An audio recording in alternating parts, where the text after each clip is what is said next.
Here, some people had very interesting observations, and they are linked to mantras, to the use of mantras. One of them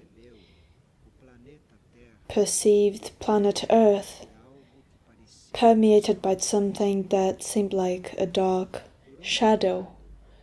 On the other side, there was some intense light that was dissolving that shadow. And I had the impression, the person said, that light was dissolving darkness. And I realized then there was a strong current of prayer and mantras helping the dissolution of that shadow. And she ended, I perceived a strong current of prayer and mantras helping to dissolve that shadow. Where does that current of prayers and mantras come from? Because there was no one at that moment doing that. Well, this current of prayer and mantra are the thought form, the positive form that are in the cosmos, in the mental plane or astral plane after you do that work. Many times we're working with mantras and then there is a work taking place. But that in the subtle levels, in the etheric, astral and mental plane, that take forms. And in those planes, it can be vitalized because those planes can have contemplative beings living in those planes. Contemplative beings could be working in those planes. So our mantra, our way of mantra and prayer, our form will find it, and it will become a strong form. And it will work in those levels, regardless of you singing the mantras. You sang it when you had to sing it, or you thought about it. But this went to subtle levels, and it was vitalized there, because there are contemplative beings that can be incarnated contemplating, or they can be disincarnated also contemplating. And there's field of contemplation. These positive forms are enriched, they become stronger, and they can act by themselves. And not only by themselves, but these forms can be used by impulses that come from hierarchies, impulses that come from evolved beings which know all this. So the impulse of those superior beings, they impel that form, sometimes, many times, and that form will remain working. This is what this person saw. So when we're using mantras, we would have to have a broader vision of these things, so that won't be restricted to my need of working with mantras or my individual work. My individual work, my personal work, or the work of the group in this sense can be used by the superior forces, and the work will remain. Many positive nuclei like this, which are formed by the contemplatives of the world, prayerful beings of the world, because they're not many, but one here or there will form these nuclei. And sometimes all these nuclei will come together, they will be attracted, and hierarchies will organize them. And this can all help the planet, as it happened in this vision that this person had. So if we work with mantras, if we are dedicating ourselves to this work, we must have this broader vision also. We must see it in this perspective, because then you will create the nucleus, or you will help it to be formed. You will emit to the subtle levels, to the space where you should emit. And you know that the work it will have transcends what you're doing, that will continue, that will be transformed into something else and will act.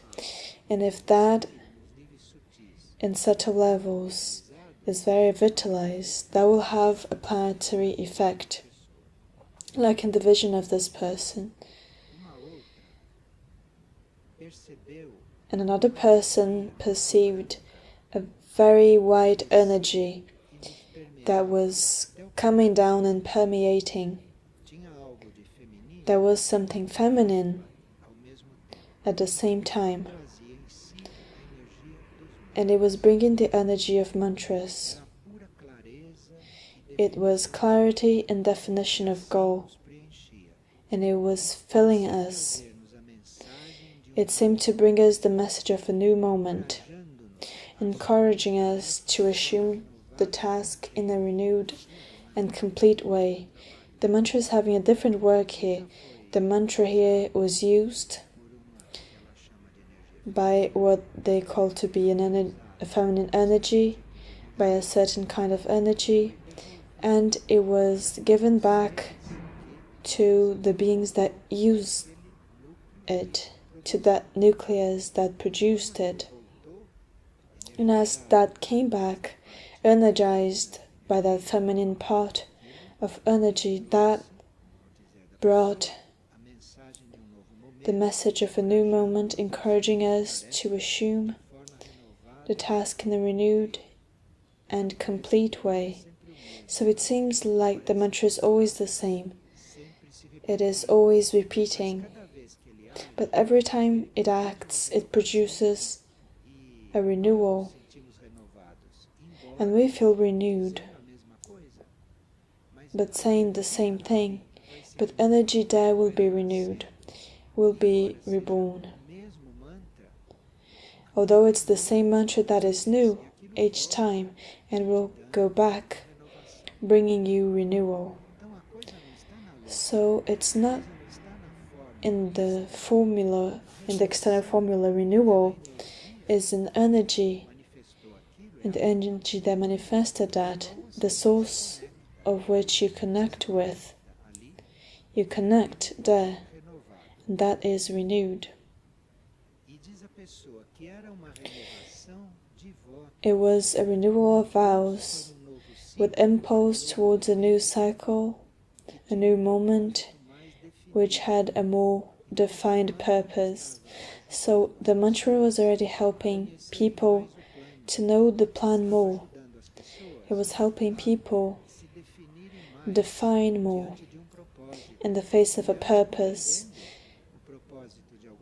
understanding the purpose of something.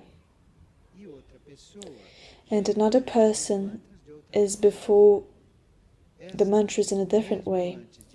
Even before beginning mantras, I feel like I'm in a state of peace and devotion.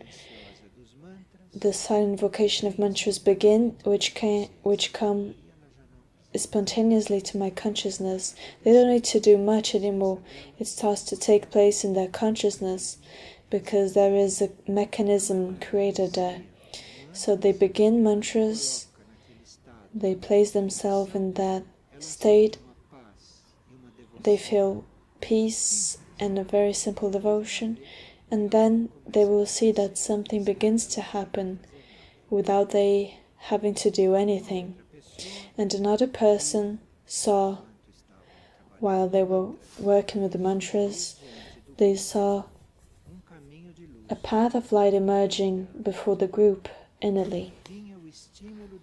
There was a stimulation of walking, of moving on towards the shiniest light in the horizon in an infinite path. It radiated peace and serenity, and it was as if it was telling us, do not worry, only walk. This is very true. You see, these are people that really have very authentic experiences with mantras.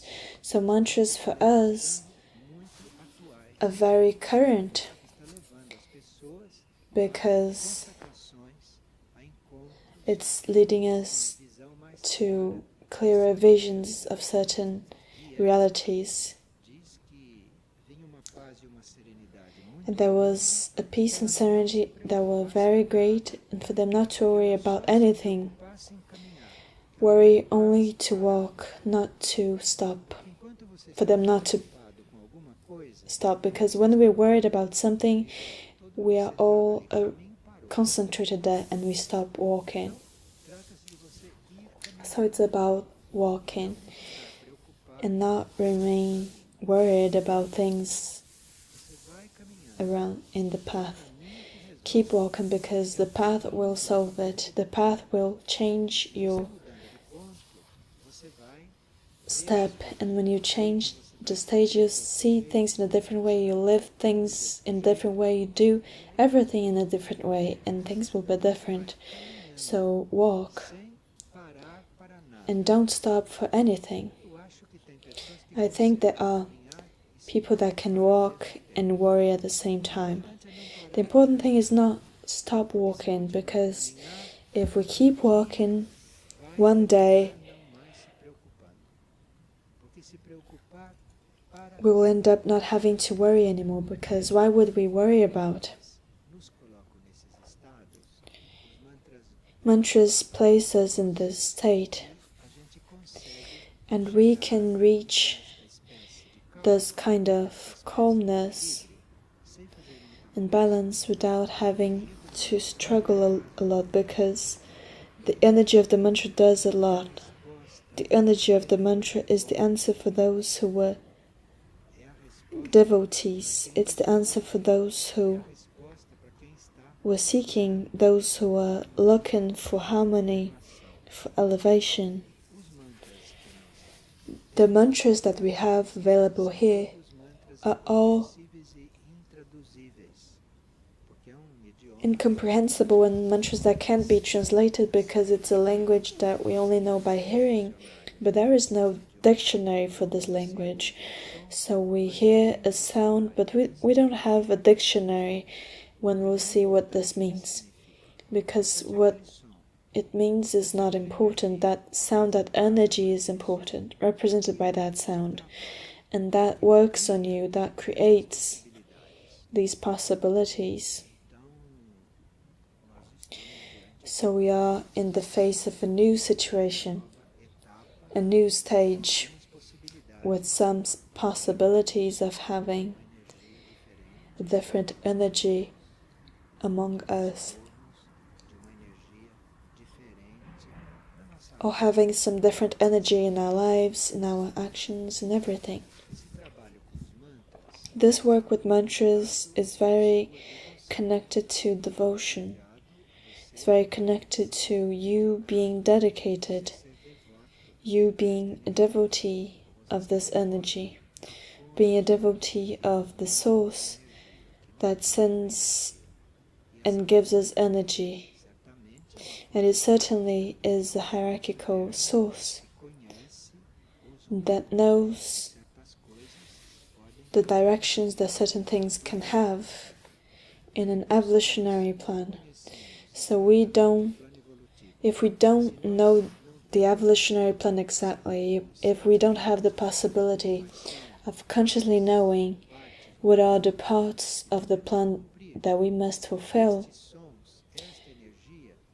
these sounds, these energies, these mantras anyway, will lead us to enter this current. Anyway, it's an instrument that was given to us so that we can have a greater openness in this inner world. But another person had a kind of physical effect using mantras, which could happen. I'm not talking about,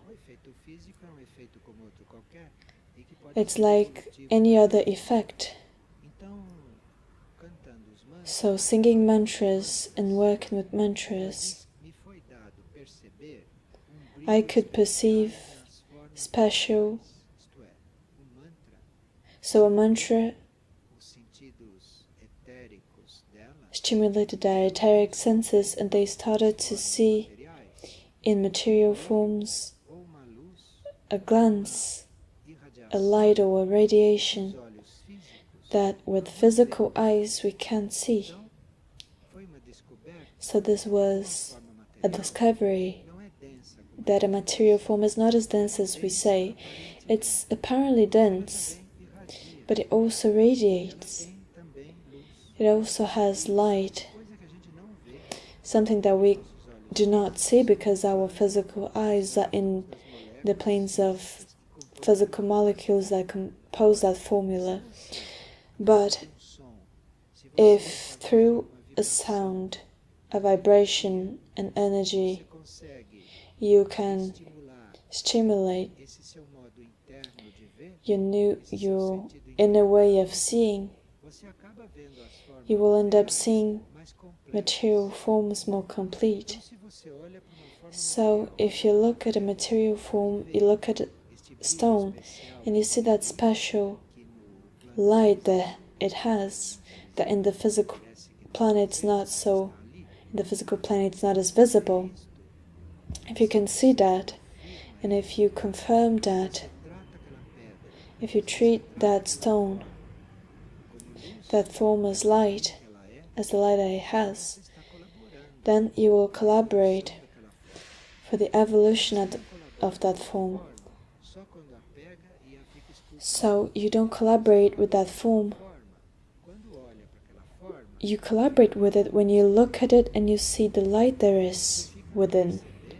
You can perceive what it has within, which is not form, it is its essence. So you're helping that form, you're collaborating.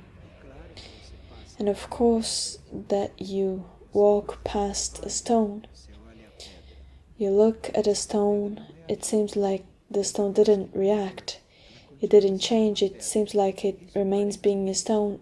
This is what happens apparently, but what happens within it moved. Something happened there.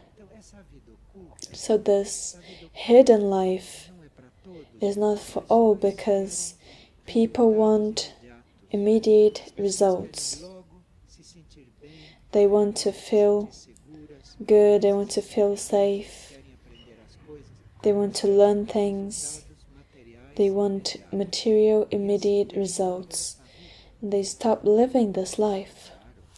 Of course, especially today you must live these things silently, hidden, because that is not available for everyone to see. It needs to be a point of interest for us to be very attentive and concentrated. I could perceive a special light, and it seemed like I could understand that it was about its essence, and it is as if I myself was becoming part of that essence. There was a different work there. Besides noticing this, at the end, they started feeling part of it. And for some seconds, the mind was only perceived in peace, light, and infinite broadness, and the love I felt was profound. And here we have good news.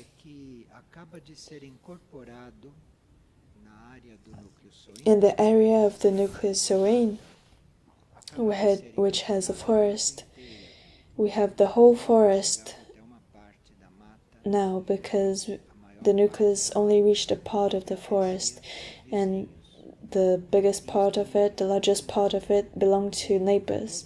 And this is very important because all of our forests were symbolic. They were not forests that allowed animal life that was more abundant. This was very interesting because while this was taking place, before the house, I could see a toucan flying very close. It was very close to the window. They usually fly very highly. Maybe they were telling me that they're coming. And you will wonder, why are they not in the forest, even if it's the neighbors? This kingdom is very sensitive. This kingdom has intuition. So if they are not welcome in a forest, they won't go there. But they can feel it from afar. They have a different sense. As the animal kingdom has a mind in development, information,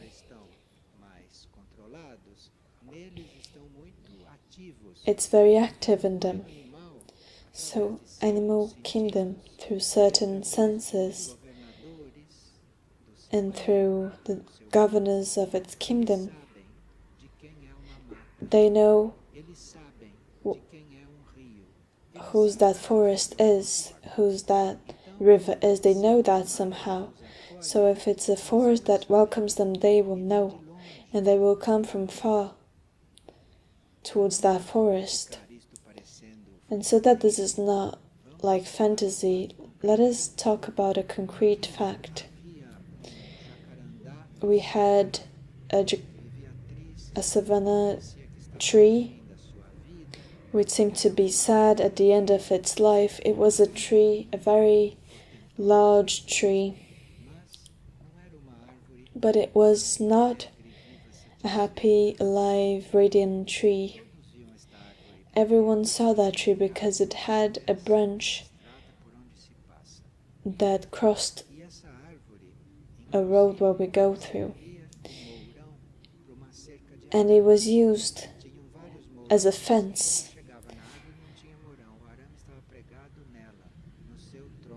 The irons were attached to the tree as a fence. It was a whole situation, and we removed it from the trees right after that land was added to Figueira's lands. And from that moment on, that tree was born again. But the tree was reborn, we can say that. And I think the 2 or 3 people that always see that tree, they communicate with it, and it answers. It has a way of responding. And some days I was asking it if it would like us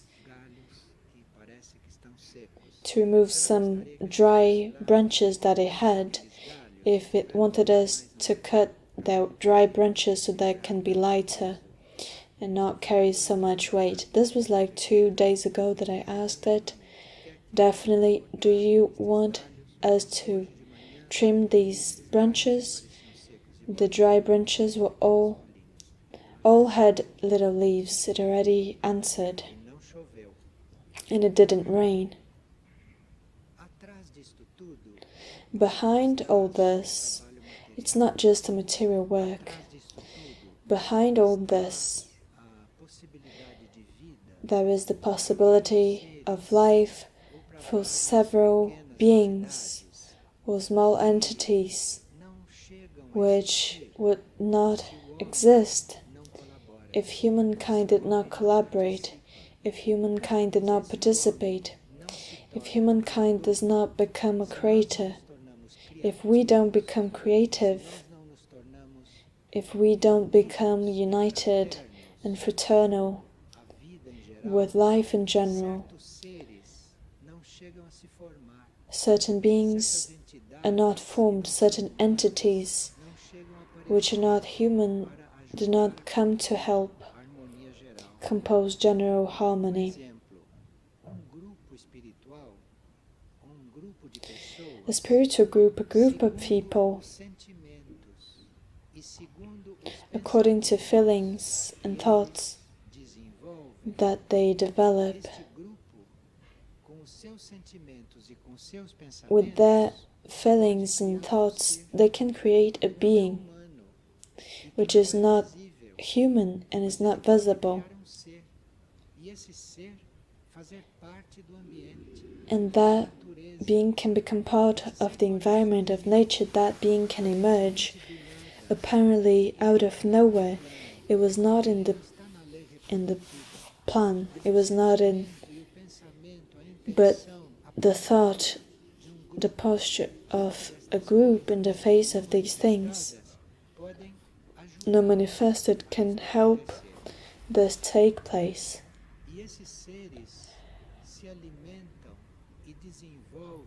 And these beings develop and they assume tasks, works, according to the development of the one who created them. So if the group go through a very positive phase, very creative, they will create these beings. These created beings are connected to the group in a certain way by their own creative material, by their own creative function of development. And according to the development of the group, the development of those beings will depend on it. If the group stops, those beings will also stop. There is no evolution. And of course that all this happens without us being aware of it. But what we know is that when an entity like this is created, when we create a different being, if it develops, it's like adopted by a greater entity, a more evolved entity. It's like absorbed in a different entity. So the entities which are in superior levels, the beings, I'm not talking about non-human evolution. Human evolution are like that, it's parallel. These are entities, elemental beings, devas, things which are not human evolution and are part of natural order. They are entities which purify the air, they vitalize the earth, they help plants growing. We would have to have peaceful feelings, not of aggression, not of competition. We would have to have a system of feelings and thoughts which were more harmonious and peaceful. Many times we have the intention of doing this work, but the environment could not correspond to it. So we must have some special work, because if our inner self is having a work of transmutation, a superior energy will come, enter that current and broaden that work. And as these things take place in the visible, you won't have control of what is happening. It's a matter of attunement. So if you are on one side of the city doing this work, and on the other side of the city there is a person that needs it, they will feel it from there. So some people remain in cities also because of that. And as we said before, it's about all this, because the work is not only physically broadened, but the environment changes, the energy in the forest changes, our field of work changes, and we who feel responsible for what happens in there, we will call the attention of devas, natural hierarchies, which are ready to work in an environment like this. At a certain point, there is a connection. If it's something in the physical plane or close to it which is being developed, which is being kept, our subtle levels will be connected to it. And there's some interchange of energies. There's a common work, a work in collaboration. And our work of collaboration is not only with beings of our own species, our own evolution. Of course that this should happen, but it's a work of collaboration also with those beings, also with those levels or planes of consciousness. And we start recognizing them.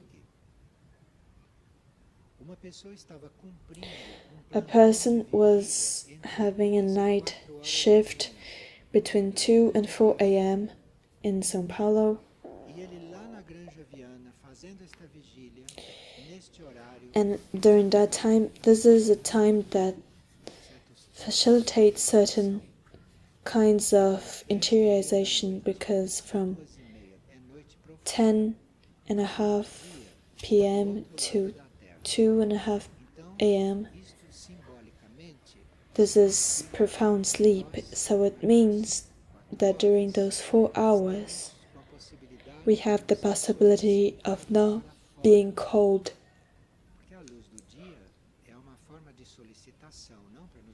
Because the light of the day is calling us to be awake. So when there is no daylight, we're not called outwards. We would actually sleep and accompany a certain planetary rhythm. So that person that had a night shift in São Paulo, they had a very special interiorization. They were taken to go through in consciousness through the areas of Figueira, recognizing things which were not conscious. This was when I felt a strong presence. It seemed like an energy, and one of the most elevated points of Figueira, which is the Hill of Crystal. That being or entity manifested during seconds in an etheric way, as if I was seeing a certain figure formed by clouds, and that had its open arms, and it was a guardian, a winged being which was fulfilling all the areas of Figueira and all its extensions. It's a way of protection that fills all the Figueira consciousness, because this was something that was symbolized by the Hill of the Crystal, and the person was in São Paulo. It was one only thing that the person could perceive. Just like there are winged beings, these things which embrace Figueira and its extensions, above these entities we have other entities that embrace Brazil and Peru, and above them there might be other entities which embrace South America, Africa, Asia, and then greater ones that embrace planets. Do you know these things? Named by archangels with different names. We all knew about these things. This is not something new, but it's important for the development of humanity as a whole. The members of humanity may perceive these things, they may live these things, because each one that lives perceives, each one that has the experience in a certain way, in proportion, it's as if all of humanity did it. We all have this experience. So many times we are worried, somewhat afflicted, because they can't help a group or they can't help what is taking place in some other country, or they're worried about disasters taking place in different continents. This is all useless. This is a waste of energy and it brings no results. These afflictions, it does not solve anything and it only makes the situation worse. So if in those moments we remember that humanity is one, it's one thing, it's a whole, life is one. If you elevate and take care of your elevation, if you take care of your thoughts, your feelings, your actions, if you do this more and more conscious, you are working. And we can relate to these entities. Of course, they're not human. This is something different. It's a parallel evolution. But we have this point in common, just like they are serving, working, solving, creating, transmuting. We also do that, even being a different evolution, different kinds of beings, even having different tasks. We would have to move our consciousness to these kingdoms. We would have to get out of our human limitations a little, from our circle. It's very important for us to be treated with consciousness, but we can't be limited to it. So let's see things which are not human. Let's see these things, and maybe we will be broader and will not get so lost in a more restricted level. When we have all these other levels, or these other things, we can call it as things, because it's difficult to define. It's not our nature, it's not our line, and we don't have conditions of defining it very well. Unless we know and become aware, living with them consciously, and even collaborating. So we use this word entity, but this has different meanings for this word. We're using this word entity because we can't say that being on the top of the hill is a person. We can't say it. We can't affirm that it's an incarnated being just because it appears to us with a form that reminds a human form. It doesn't mean that it's a human being disincarnated, a ghost. Let us not degrade these things, because these things are a hierarchy. They belong to a spiritual hierarchy, which reaches the esoteric plane here on earth, eventually in a form that reminds our own. Because certain movements of energy create forms, and a certain movement of energy was creating this human form. A different energy made a similar movement, and then a winged being is created, like a tree, or with our open arms. It's a question of form, but it's not the same thing, and we must respect that. We should love that, be attentive to it, because there could be a lot of collaboration. So we saw entities which were created by our thought and feeling. This is the kind of entity that we saw when we were. But not all of them are like this.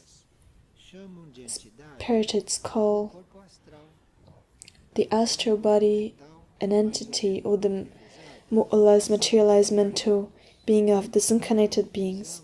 And we don't use this for this word entity.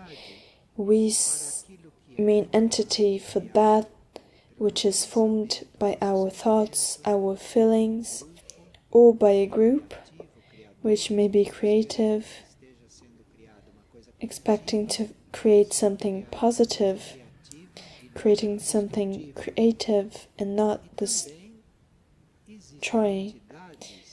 And there are also entities which are not created by us, but they are projections of several consciousnesses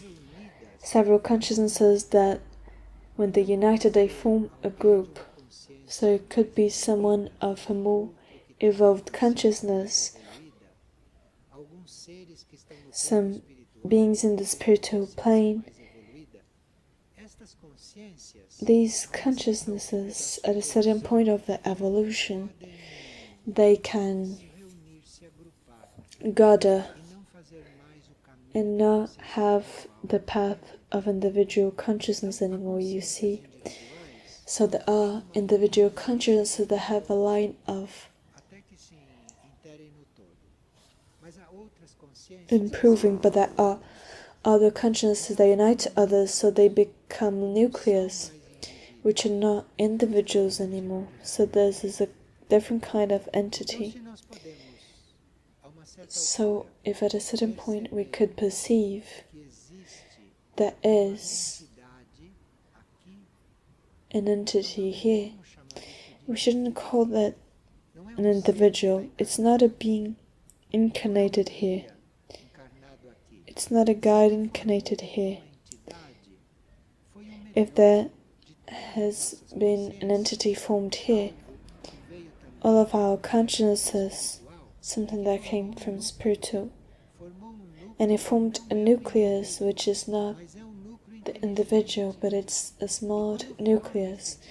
And when this entity is formed here, which is an intelligent nucleus, it's not any of us incarnated within there. This forms a smart nucleus, and what that entity creates is always within a higher plane. Is there an entity, Figueira? Not only there is, but that entity is so creative that everything we do, on the contrary, does not affect Figueira, you see. It's not that we only do bad things and things that are opposite. We do a lot of favorable and creative things.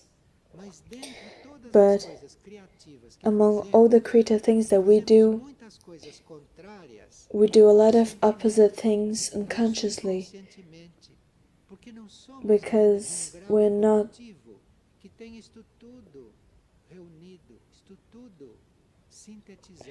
we have all of it synthesized. You agree with that, right? So for our positive work, our creative work, our conscious work can develop without obstacles created by ourselves or created by others, which are emitting contrary waves, so that we don't miss this work, so that things can remain in a plane. We should also be based on this entity, because this entity that is already formed, this entity has extensions in all the sectors of Figueira.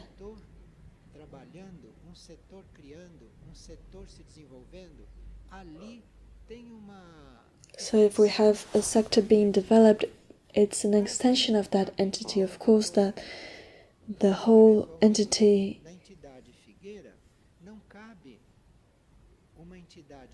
in the entity of Figueira, there is no other way of another entity arriving.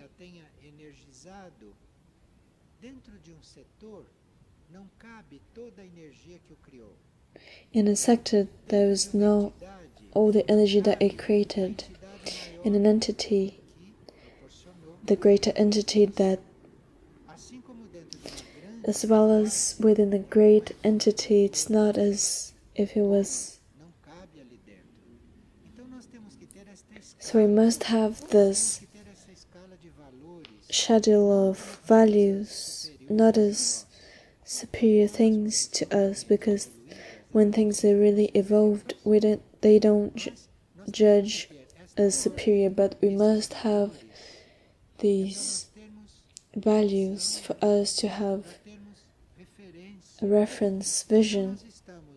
So we are eventually taking care of a sector with a task, or are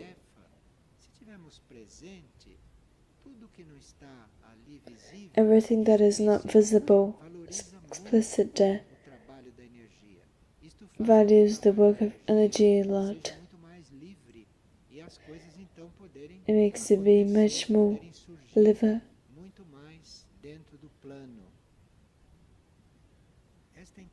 This entity, for instance, Figueira, that exists as an entity, this entity also accompanies the development of the group. It not only stimulates the group, but it also depends at a certain point on the development of the group. So if an entity like this, or in a spiritual nucleus, and it responds, it develops, that entity will also develop and broaden its field of protection, of action, so that entity may not fulfill just creating here. But if we answer, what happens is that that entity feeds on this answer, because this entity does not receive blessings from heaven anymore. It also receives food from its own creature, and it can eventually have wider tasks. The entity Figueira can fulfill other kingdoms of nature, animal kingdom, and therefore developing some unity. A place where it can create an aura and it becomes something alive. And when people go out to go home, the aura stays. The aura stays.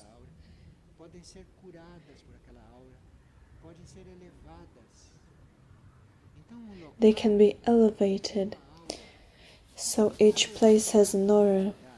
An entity can be created, which can remain in that place or be widened.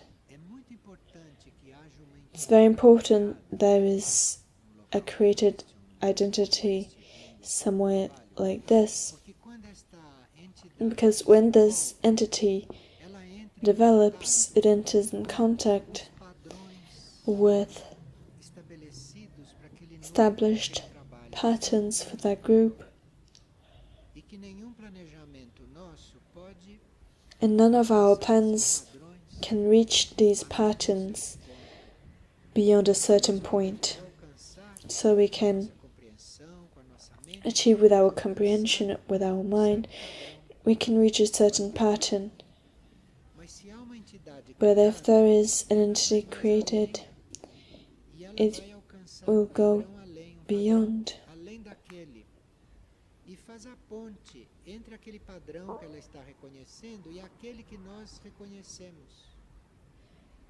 From that, it makes the bridge.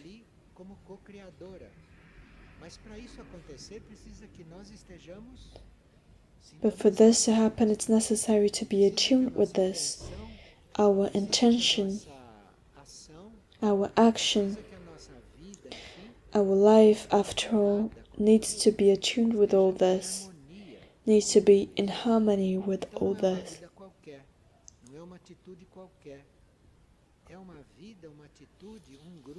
It's a group, a life, a behavior, an action that may include all these things. It's for us not to be so separated, so that we can actually collaborate, get in there and perceive these things, and therefore change the quality of our lives, change our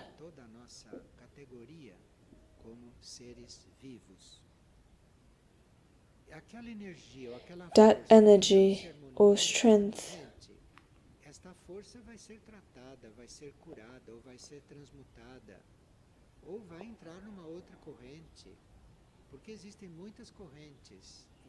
there are many currents, there's an ocean of forces circulating, and there is some plan. This is why there is a plan, harmony, workout. It's all based on attunement. What are we attuned with?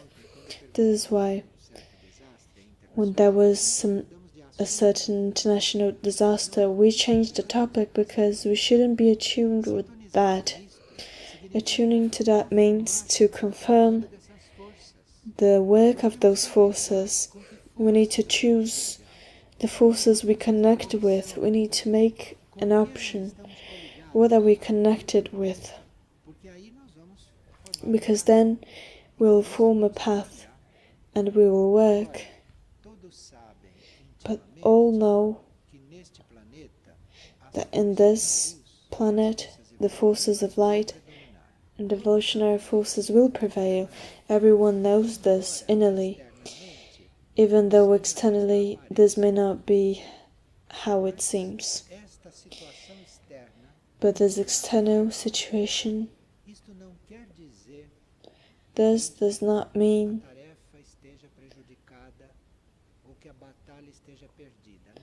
that the battle is lost. No. What you are watching, this is the maximum degree of the battle before it's solved, and before a cyclic moment of the planet beginning an initiation. The more these evolutionary forces will lose self-control, they'll do what you can see and much more, because the more they're not in control, the more they will.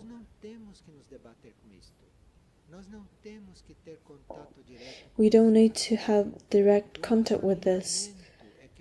Our alignment is the work with the heights, because this is what forms entity that goes from level to level until it reaches the very planetary entity, which is an immense thing. So this is the work. It's not looking downwards, it's looking upwards. Really be attuned with the heights, with that which is